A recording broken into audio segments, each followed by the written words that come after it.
What's going on, everybody? C4 here, and it's a bye week for the Philadelphia Eagles, which means, I gotta kind of think outside the box for some content for you guys, because usually we have one or two Philadelphia Eagles themed videos.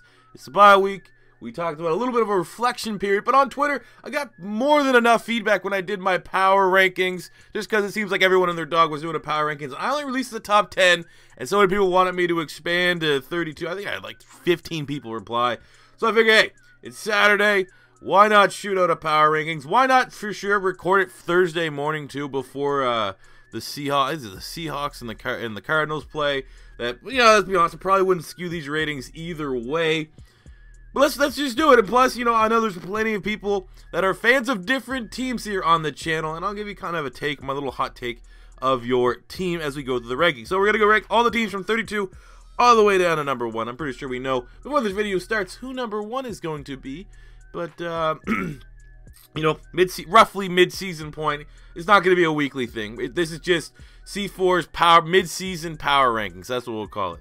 So, at number 32, we're going with the Cleveland Browns, by far the least inspiring team in the NFL. 0-8. What do they have going for them? Well, Corey Coleman is coming back. It looks like Josh Gordon's coming back. So, getting the duo Baylor wide receivers, is that going to be enough to make that offense potent? With Deshaun, I don't even know who their quarterback is, to be completely honest. Are they going to rock and roll with Deshaun Kaiser? Who knows? But looking at the Browns, I mean, you're pretty much already, kind of pulling that you're going to get the number 1 overall pick in the draft. Do you draft Saquon Barkley? Do you flip that to a QB-hungry team and get even more picks, which is probably what they're going to do because, we've seen them they've had the opportunity to get Deshaun Watson, the opportunity to get Carson Wentz, and they decided to get more picks. So why not do that again? Even if Saquon Barkley's getting ready to fall into their lap. I don't know whether there's any silver lining for Brown fans outside of that first overall pick. Going number 31 is going to be the New York Football Giants, who are 1-7. Terrible, terrible team. Looks like Ben McAdoo's about to get ready to get fired. I mean, they've had plenty of injuries. Odell getting hurt. Brandon Marshall getting hurt. That's pretty much it, I figure, in terms of injuries. But the worst thing there's still like a nice segregation of fans that believe that's the reason why. If Odell was here, we would have been winning. You weren't going to win since the final depth chart came out and your offensive line was exactly the same as it was last year. That whole offensive line was going to get this team 3 wins, maybe 4 wins max. And you're seeing what happens. So maybe if they fire Ben McAdoo, they bring in a coach that actually understands how to draft and build a team, or at least has some more open communication with the general manager, because they have to go offensive line. They're gonna have a top 5 pick, and if they don't go offensive line, it's their own damn fault when they suck again next year. Go number 30 is gonna be the San Francisco 49ers, who are 0-8, but I decided to put the Niners ahead of the Giants because at least, the Giants, they were competitive in like 2 of those games. I've only, to be honest, they both suck. You're really picking at hairs, and obviously any opportunity out of the Giants to make them look even worse than, I can't even make them even worse than what they are. But, they're terrible. But I really do feel like the 49ers have been a little bit more competitive in games. They don't have the win. The Giants were able to beat the Denver Broncos. But I think the 49ers have been more competitive now with Jimmy Garoppolo. I think for the remainder of the season, I think there's less turmoil in San Francisco. And I can definitely see the Niners finishing with a better record than the Giants. Don't they play each other this week? Do they play each other sooner than later? I think they do. I think they play each other this week. So I guess we will find out who deserves to be 30 and who deserves to be 31. But for the 49ers, yeah, Jimmy Garoppolo, going to be interested to see that. Carlos Hyde's been playing really, really well. I don't know why so many 49er fans want them to get a new running back. I think Carlos Hyde is very much serviceable.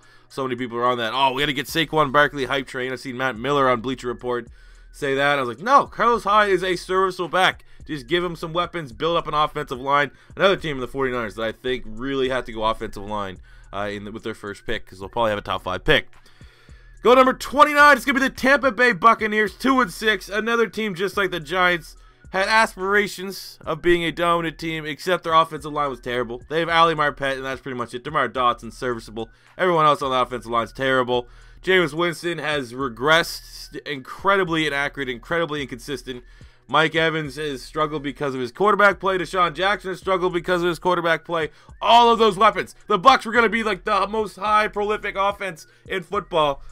They're terrible. They're absolutely terrible. Doug Martin, he'll come back. He'll bring some balance to this offense. Terrible. It's all about the offensive line, and I really think the downfall of the Bucs is that offensive line, and really their defense has been just ravaged with injuries.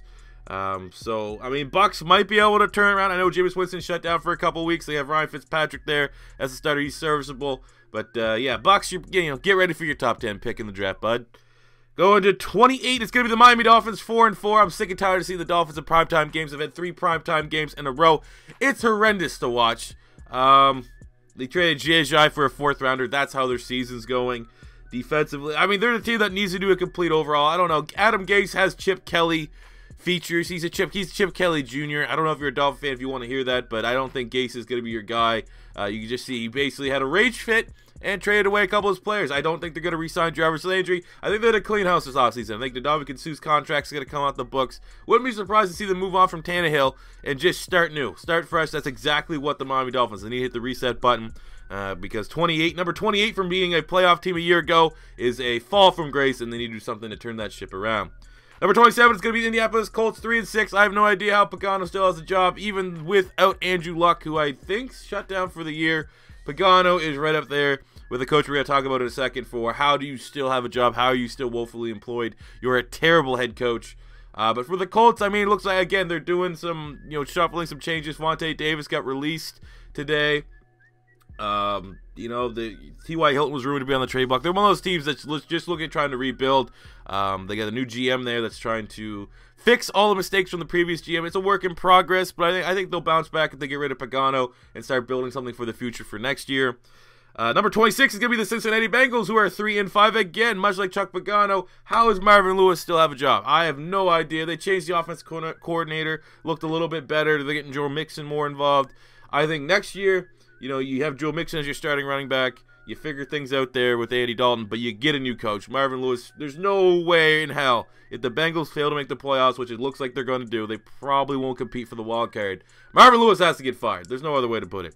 Number 25 is the Houston Texans, who are 4-4. This is basically because of the Deshaun Watson injury. With Deshaun Watson in the lineup, Texans were a team that could very well have had a surprise playoff run. They had a defense, even though they were banged up with no J.J. Watt, no Whitney Merciless, they were still playing really, really well on defense, and Deshaun Watson looked like an absolute game changer. But because of that injury, even though they're Savage God from the Pink Slips franchise mode, yeah, start packing up, Houston. You won the baseball title, I have no idea what it's called. Is it the World Series title? I know they won the World Series, even though there's only one country that plays in it. But you have that. Go number 24. Let's give the Chicago Bears 3-5. Bears are still a team. I wouldn't write out of the NFC wildcard race. It depends really how much consistency they can get out of Mitchell Trubisky. It seems like Zach Miller's leg is being attached. But they're lacking some weapons there. But with a good offensive line, a good run game, and an underrated defense, you never know what can happen with the Bears. Let's be honest, it's pretty much done. But the wick still has a little bit of steam, a little bit of smoke, and it could catch fire for them to get a little bit of a late season NFC wildcard push. But I probably would bet against that. But it helps that the Lions are pretty inconsistent. Packers don't have, anymore, Aaron Rodgers. And the Vikings still have quarterback issues. So you never know with the Bears. Go number 23, it's going to be the Arizona Cardinals, who are 4-4. I like to see AP doing well. That's about it. Drew Stanton, that quarterback, they're pretty much done. I don't know why they've never gone after a young quarterback to back up there. Like, draft one in like the 4th or 5th round. Like a Davis Webb would have been a perfect fit here for Arizona. But, you got to live with it. Drew Stanton is not going to, lead this old-ass team to the playoffs, which sucks for Larry Fitzgerald. I hope he comes back for one more year. But we don't know what's going to happen there. But right now they sit at 23. Go number 22 is the Green Bay Packers. Very similar to Houston Texans. Their team should be much higher, but if they had their starting quarterback, but they don't. They have Brett Hundley. They're not letting him throw the ball. Packers 4-4 on the year. They're pretty much done. This might be all right for the Packers, though, with Aaron Rodgers going down. Not panicking and getting a QB, which means they can hopefully get a decent investment of a draft pick next year and, pretty much regroup. They got rid of Martellus Bennett for some, I don't know what the hell was going on. He wasn't disclosing an injury or something. But, I think the Packers, obviously, they'll be fine next year when Aaron Rodgers is healthy, and they'll probably have a top 15 pick.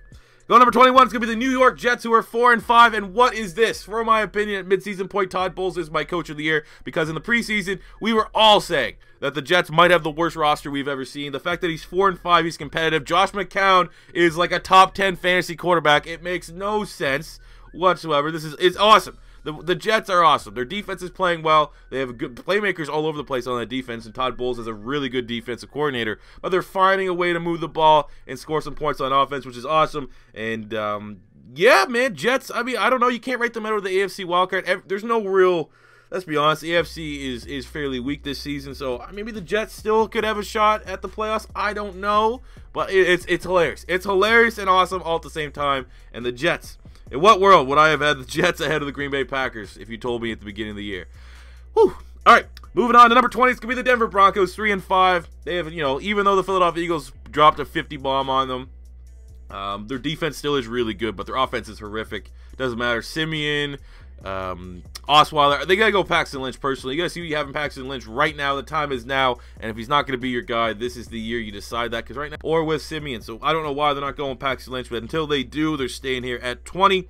Going to 19 is going to be the LA Chargers, who are 3-5 as well. They're starting to get a little bit healthy. Mike Williams, their first-round pick, should be back sooner than later. But again, they had a couple injuries on the offensive line. Their defense is, this is a Chargers team that's going to be competitive down the stretch. Again, maybe they could catch fire, win 4 or 5 in a row, and get right into the AFC wildcard race. They have, they have the tools, they have the weapons, but they need to stay healthy. Will that happen? Probably not, knowing the Chargers. So right now they're staying at 19, but they could definitely rise. Number 18 is the Baltimore Ravens, 4-5. A team that just needs to, stick to a plan. If they run the ball well, have, limited amount of touches for Joe Flacco, and rely on that defense, they can win. But it seems so many times they want to ban the run and just have Joe Flacco throw it 30 times, and they're not going to win any games if they do that. So Ravens, talented team, really good defense, but they really need to let Alex Collins be the starting running back, the feature player of that offense, I think.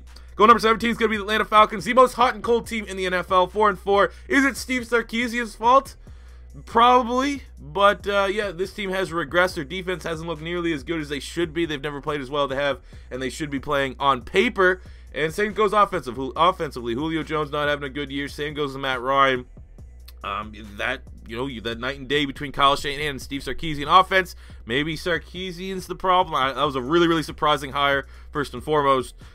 Falcons, yeah, probably the hottest and coldest team in the NFL. That's why they're sitting at 17. Number 16 is the Buffalo Bills, 5-3 for the Bills Mafia.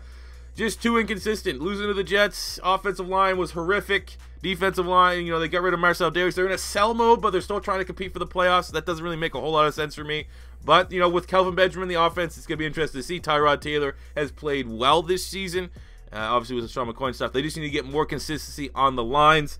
So, hot and cold. Very much hot and cold, like the Atlanta Falcons. They're in that range of, if they can catch on and get hot for the right time, they still very much could make the playoffs, but they're too inconsistent to put them much higher. Number 15 is going to be the Oakland Raiders, 4-5 again. Hot and cold. We're in that hot and cold area right now, where teams, you don't really know if they're good or bad right now. With the Raiders, they need to get just everything. Offensive line needs to get going. They finally got Marshall Lynch, got 2 touchdowns. The run game looked not bad.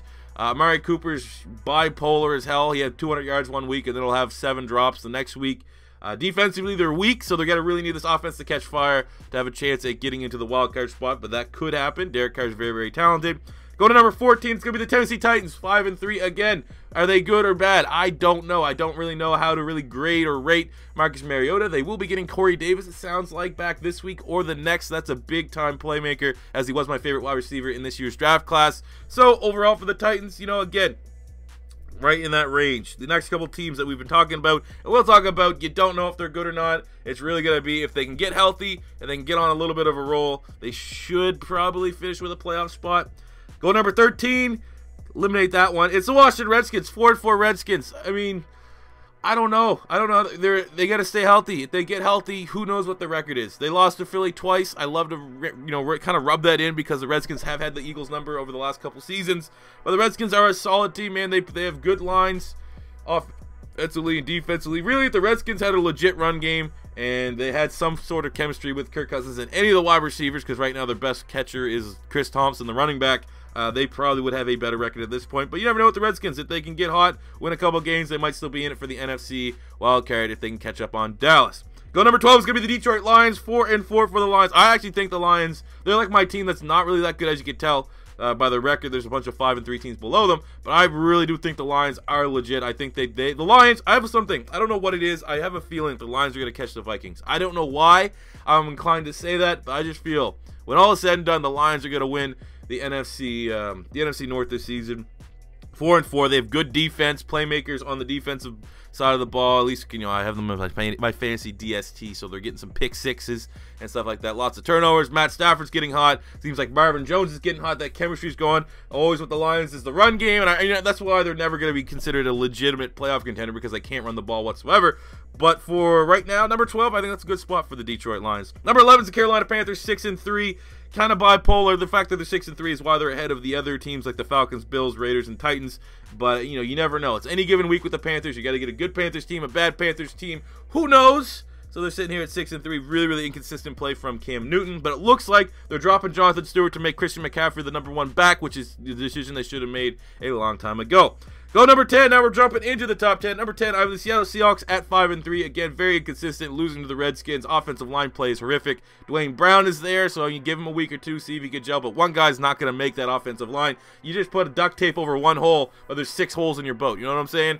So, the Seahawks are going to be good. They always catch fire late November, early December. That's when they start doing well. I can't wait to see them play the Eagles. That's going to be a good game. But as right now, the Seahawks are going to be sitting here at number 10. Number 9 is Minnesota Vikings at 6-2. Really good defense, but how much higher can you put them with Case Keenum? They have no backups. If Dalvin Cook was still there, they might be legitimate, but Case Keenum's a game manager at best, and I think it's going to be one of those things. It's only a matter of time till that defense breaks again. I'm not saying they're not going to make the playoffs. I'm a big fan. Big fan of the Vikings defense. Someone in my chat did say the Vikings defense was better than the Philadelphia Eagles, and that's absolutely ridiculous. But the Vikings, Xavier Rhodes might be top 3 corner in the NFL. Really good defensive line, really solid defensive line. Linebacking core is pretty solid. Obviously you got Harrison Smith over the back, kind of securing and leading that defense. But I just more so think the offense is going to fall flat eventually once they start playing some tougher teams. But still, definitely a playoff contender in the Minnesota Vikings. Number 8 is the Kansas City Chiefs, 6-3. Their bye week could not have come at a better time. They're looking really, really inconsistent. They're just for some reason not running Kareem Hunt. He got like 9 carries last week. That's ridiculous. Classic Andy Reid, overthinking himself, but Andy usually does play pretty well off the stretch after the bye week, so I think they will right the ship there and get back on track. But how the mighty have fallen. How the Kansas City Chiefs, a little bit of a losing streak here. Number 7 is the Dallas Cowboys, 5-3. Pains me to put them here, but they're playing really, really good football right now. That's the ways to see how this team's going to look like if Ezekiel Elliott gets his suspension. That actually might be ruled today, which means obviously they're probably going to, extend it. He's playing one more week or something stupid like that. But yeah, the Cowgirls are playing good football. Defense is playing well, and offensively, Dak is having a really, really solid season. So right now they're sitting at number 7, 5-3. I don't think they're going to catch Philly. I'll tell you right now, I don't even think Dallas will catch Philly if they beat Philly off the bye. I still don't think they're going to catch them, but you never know. Dallas is playing good football. Number 6 is the Jacksonville Jaguars, 5-3 again. Really inconsistent play from the quarterback, but the fact that they have Leonard Fournette, the offensive line is playing really, really well, and they might have the best defense in football. Jags football's back. I think Jags are going to cakewalk right now for the remainder of the season to win the AFC South. Go number 5 is the New Orleans Saints, 6-2. Again, one of those things where the defense has caught fire. Will it be consistent? I don't think. I think the Saints are going to actually drop off a little bit. Still probably could win the NFC South, but I really do feel like I like the Saints more than I like the Panthers. But the Saints defense has had some big gains, but I don't know how long they can keep that up. I think the Saints defense is really, I don't know what the word would be. Like they're playing above, like they're like the Dallas Cowboys defense last year. They have a bunch of guys that has some talent, but they're playing above. They're fighting up. They're punching above their weight class. Maybe I'm waiting for the ball to drop. Maybe that's, I don't know. I don't know the proper way to cleverly describe the Saints defense, but I just don't think it's gonna last forever. But offensively, anytime you got Drew Brees, you get Camaro's an absolute monster. Saints definitely in the playoff hunt. Number 4 is Pittsburgh Steelers, 6-2 for the Steelers. Again, inconsistent play from Ben Roethlisberger, but their defense is playing really, really well. And with Le'Veon Bell, we can run the ball. Ben Roethlisberger's struggling, and if Ben's having a good day, they can just torch you through the air. So the Steelers definitely a team to watch. Number 3, the New England Patriots. Sorry, it's number 3, 6-2. Tom Brady's playing really, really well. Defenses kind of wrote the ship there a little bit, but I think that defense may come back to haunt them. I don't think the Patriots are Super Bowl favorites anymore. I think that defense might come back in the playoffs once they start playing some really legitimate offenses once again. So, yeah, but Patriots still on a good run. sitting at number 3. Number 2 is the LA Rams, 6-2. The Rams, what is going on with the Rams? Todd Gurley's a monster. Jared Goff is having one hell of a season. Offensive line is playing bad. You know what? So many people want to say the Rams are at this spot because of Sean McVay. Probably, but I'm showing some love to Andrew Whitworth. Adding a franchise tackle, even though he's 37 years old, made Todd Gurley look night and day better. Play calling certainly helps. Defense is really, really solid with Wade Phillips. Rams are very much legit. I think they will, sizzle out a little bit, but they'll definitely finish as a top 10 team on the year. And then at number 1, it's our 8-1 Philadelphia Eagles. Controlling the line of scrimmage, and we're getting MVP play from our quarterback. Offensive line, we lost Jason Peters, maybe the best left tackle in football this season for how he was playing. And next man up mentality, the rest of the offense. Did you guys see that Lane Johnson block on Von Miller? There was a meme about it. He just threw him to the ground. Beast. And we're controlling the defensive line of scrimmage. We have the best. I think we have the best defense in football right now as a whole unit. Obviously, our cornerbacks aren't nothing to write home about as far as name value. But for how our defense is playing as a whole, I don't think there's a better defense in football. Hot take. Maybe the Jags. Jags are right about there. But Eagles are playing tremendous football, and there's no way in hell they're not getting the number 1 spot. But there you go, 20 minutes in. That is my mid-season power rankings, as so many of you asked on Twitter. Let me know your guys' team's rankings, if you agree or disagree with how I said. Give me your top 10 if you want. Your first time stopping by, don't be afraid to hit that subscribe button. And until next time, it's C4 saying peace out.